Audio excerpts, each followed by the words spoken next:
Salut à tous, aujourd'hui on va voir comment avoir du trafic sur un blog ou sur une page de vente. Alors qu'est-ce que j'entends comme terme page de vente? La page de vente peut être très bien une page pour un e-book, pour une formation, mais on peut entendre page de vente aussi pour capturer des mails, on peut parler de page de capture, d'opt-in, si vous voulez avoir des mails, des inscrits. Donc pour ça, il faudra amener du trafic dessus, il faut que les gens viennent pour avoir des clients potentiels, pour avoir des prospects potentiels. Alors, au niveau du blog, on va voir comment amener des gens intéressés vers votre blog, surtout au début quand vous n'avez aucun trafic et comment vous faire un petit peu connaître. Et aussi, on va parler du trafic à long terme et comment le mettre en place. Concernant l'affiliation, on va voir comment amener du trafic vers vos liens d'affiliation. Et tout ça à l'aide de ce petit PowerPoint que j'ai préparé pour vous. On va commencer par les réseaux sociaux.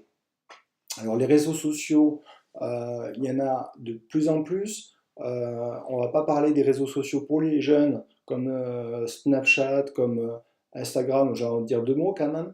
Pourquoi? Parce qu'on va s'intéresser aux réseaux sociaux qui apportent énormément de possibilités pour envoyer du trafic et notamment sur les personnes plutôt la tranche d'âge qui a plus l'âge d'acheter des formations, qui a plus l'âge d'aller chercher, acheter vos produits en affiliation. Et pour moi, c'est plus Facebook qui fait ce job.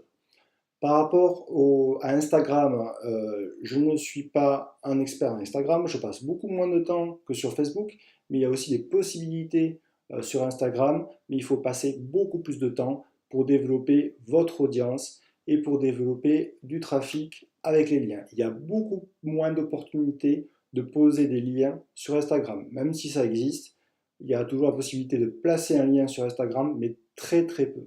Donc par rapport aux liens, je privilégie plutôt Facebook. Premièrement, pour Facebook, on a le profil. Tout le monde a un profil Facebook.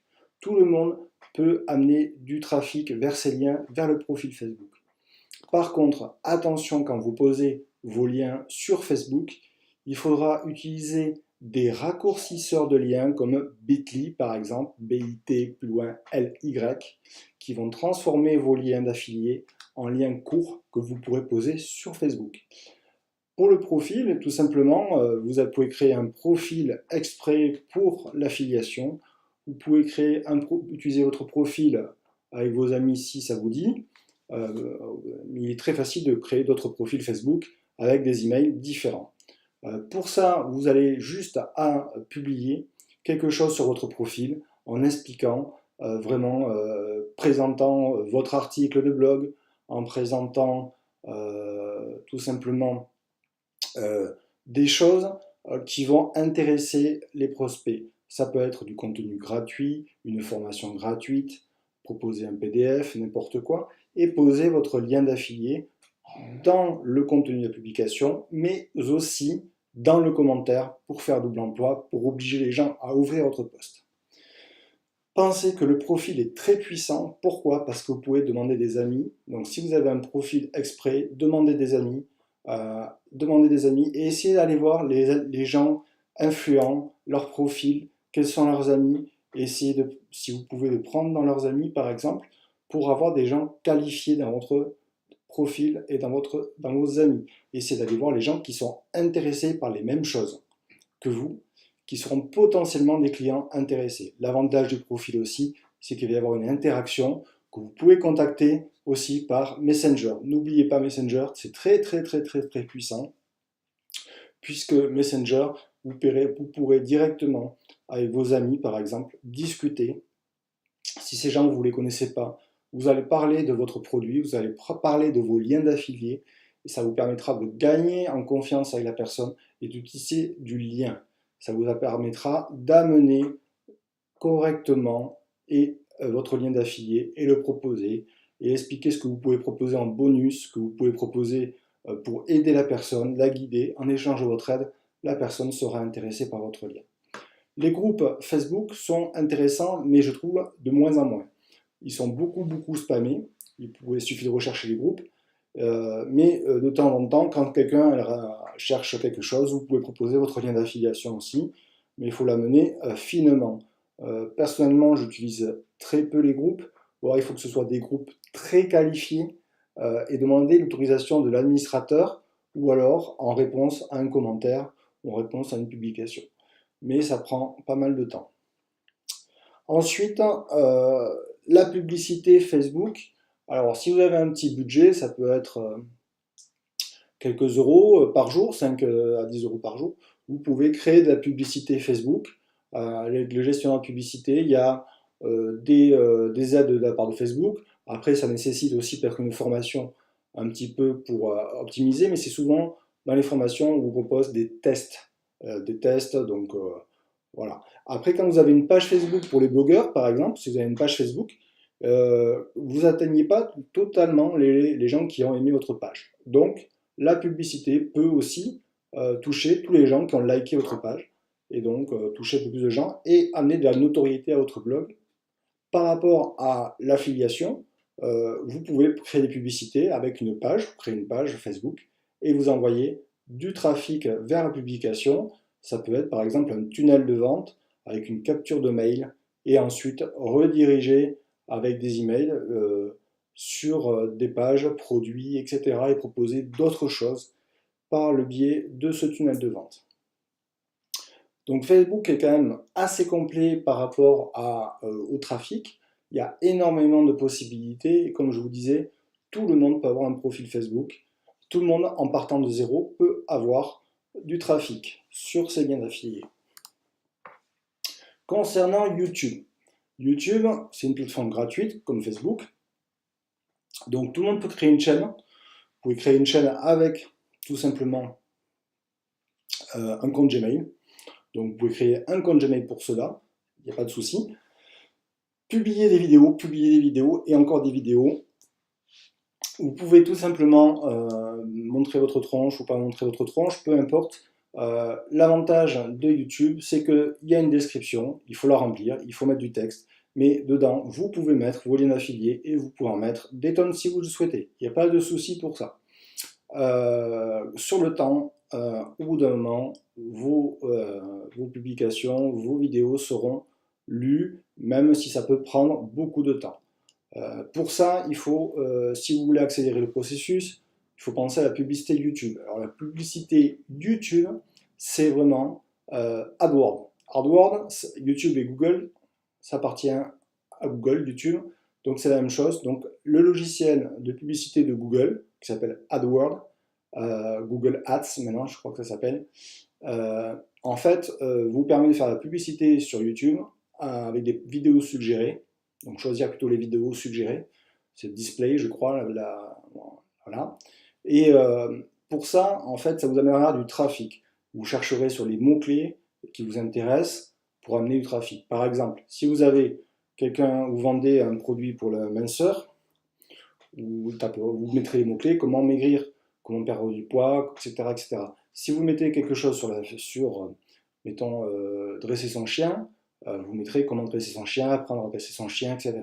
Et ça vous fera de la publicité à moindre coût. C'est le moins cher YouTube au niveau de la publicité. Si vous mettez 10 euros sur une vidéo, vous allez en avoir pour des jours et des jours de trafic et de trafic qualifié, des gens qui vont venir sur des choses qui vous intéressent, qui intéressent les gens potentiellement pour de l'affiliation sur les produits qui vous intéressent. Toujours pareil, en mettant le lien dans la description, en faisant des appels à action, en expliquant qu'il faut pointer sur la description. Par contre, pensez en tant que blogueur, si vous êtes blogueur, que YouTube aussi peut vous amener du trafic, peut vous amener des inscrits dans votre liste email avec une visibilité supplémentaire. Et l'avantage aussi, c'est que vous pouvez intégrer vos publicités dans vos articles de blog, ce qui enrichit énormément les articles de blog en termes de médias. AdWords, donc on en parlait tout à l'heure, Google Ads. Quand est-ce que c'est possible? Le problème de Google Ads, c'est que c'est assez cher au niveau de la publicité. C'est si on affiche en fait les annonces sur Google, c'est-à-dire tout à fait en haut, vous savez, quand on tape, c'est la même régie que publicitaire que YouTube, sauf que AdWords, quand vous l'affichez sur Google, ben, c'est plus cher au niveau du clic, on paye au clic. Donc, si vous voulez vous lancer dans AdWords, pardon, il faudra avoir des produits très chers, des commissions très chères. Plusieurs dizaines d'euros, plusieurs centaines d'euros si vous avez votre propre formation, parce que sinon, ça va être difficile d'être rentable pour les liens affiliés. Voilà, pour un blog, pour finir, puisqu'on est sur la chaîne Mon Blog Pro, pour le blog, moi, pour avoir du trafic sur votre blog, pour avoir du trafic sur vos articles, et éventuellement sur des pages de capture, si vous voulez capturer les mails, moi, ce que je vous recommande au tout début, quand votre blog est tout neuf, c'est d'aller commenter des blogs assez importants, qui ont énormément de trafic dans votre thématique. Alors, ça se fait beaucoup, hein. C'est des liens en nofollow, c'est-à-dire qu'ils ne sont pas suivis par Google, donc au niveau référencement, c'est pas intéressant. Par contre, ça peut vous amener du trafic. Au départ, moi j'ai eu quelques petits trafics, et des fois c'est des gens qui restent longtemps sur votre blog. C'est une façon pour eux de découvrir le blog. Alors, bien sûr, il faut le faire intelligemment.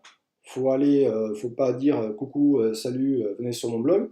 Faut aller mettre le lien dans les commentaires d'une page qui est lue, qui est beaucoup partagée. Par exemple, un blogueur auquel vous êtes inscrit à la newsletter, vous recevez la newsletter, de suite, vous allez commenter, vous allez lire l'article et commenter, et apporter de la valeur à l'article, porter un commentaire critique, construit, assez développé. Ça permettra, si vous voulez, aux lecteurs, quand ils liront les commentaires, de se dire « Ah tiens, il a un point de vue intéressant, je vais aller cliquer, voir un petit peu son blog ». Et en termes de temps passé sur le blog, moi je sais que j'avais pas mal de gens qui venaient d'autres blogs et qui passaient pas mal de temps sur mon premier blog. Voilà, grâce aux commentaires. Alors c'est du petit trafic, c'est des clics de temps en temps, mais voilà, la personne elle peut s'inscrire à votre newsletter, elle peut devenir un lecteur ou une lectrice fidèle. Donc ne négligez pas ça. Le canal d'articles, alors ce terme, tout le monde n'utilise pas. En fait, ce canal d'articles, c'est quand vous avez plusieurs blogueurs qui vont faire un événement. On appelle ça aussi un événement interblog.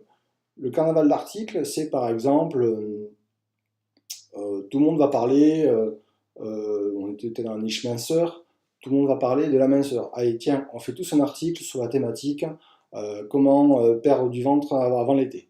Donc c'est un événement. Donc chacun va l'écrire sur le sujet avec des choses différentes. Et puis on a déterminé que tel jour on publierait tous à la même heure la même chose avec le lien d'autres personnes. C'est-à-dire, moi j'ai fait quelque chose sur comment faire des pompes, des abdos pour perdre du ventre.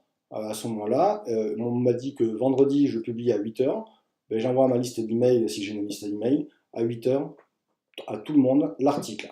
Et dans l'article, en dessous de l'article, je vais avoir la liste des liens de tous les autres qui participent. Comme ça, les gens ils vont lire votre article, mais après ils vont aller aussi cliquer vers les autres. D'accord? Donc ça c'est intéressant, ça vous fait du trafic direct, référent, vers votre site d'autres blogs qui ont organisé l'événement ou que vous pouvez organiser. Et donc ça sera du trafic très qualifié, puisque les gens viendront de la thématique. C'est des gens qui sont déjà intéressés par la thématique. Alors en dehors de ça, ça vous fait plein de liens d'un coup vers votre article, d'autres personnes, et c'est plutôt pas mal pour le référencement. Donc dans les deux cas, ça vaut le coup d'essayer au moins un événement comme ça interblogueur. Pour finir, mon côté préféré, c'est le SEO. Alors, Search Engine Optimization. En fait, le SEO, c'est le référencement Google. Alors ça, c'est un travail de longue haleine. Si vous voulez avoir beaucoup de trafic gratuit de Google sur vos sites, à ce moment-là, il faut que vous réfléchissiez très rapidement à une stratégie de référencement. J'en parle un petit peu sur le blog, sur ma chaîne, et j'en parlerai à d'autres moments. C'est très vaste comme sujet. Alors, le SEO, c'est avant tout écrire des articles aussi pour Google, c'est-à-dire avec des requêtes qui sont cherchées par Google. Je vous ai mis dans d'autres vidéos des outils gratuits pour ça. Et donc, déjà, pensez au référencement quand vous écrivez l'article. écrivez des titres qui sont cherchés par Google. Comment devenir gendarme, j'en sais rien. C'est cherché par Google. D'accord? Les gens recherchent ça sur Google, pardon. Donc, comment devenir gendarme, par exemple, vous allez écrire un article sur ça. Pensez aussi à avoir des liens. L'article, ça peut être un moyen d'avoir des liens, échanger avec les autres blogueurs pour échanger des liens, trouver des moyens d'avoir des liens. Donc ça, c'est encore un autre enjeu, mais c'est un peu les liens dofollow, c'est-à-dire qu'ils sont suivis par l'outil de Google, par le bot, par le moteur, l'algorithme de Google. Ça, il faut vraiment que vous en ayez si vous voulez être référencé. Par contre, ça va prendre 6 mois, 1 an, c'est très long. Donc c'est du travail de longue haleine, mais après ce travail, il est fait et vous avez du trafic régulier, gratuit. Et ça, c'est le top pour moi au niveau des blogs. Voilà, j'espère que avec tout ça, vous allez avoir pas mal de choses et je vous souhaite à tous d'avoir beaucoup de trafic. Bye bye.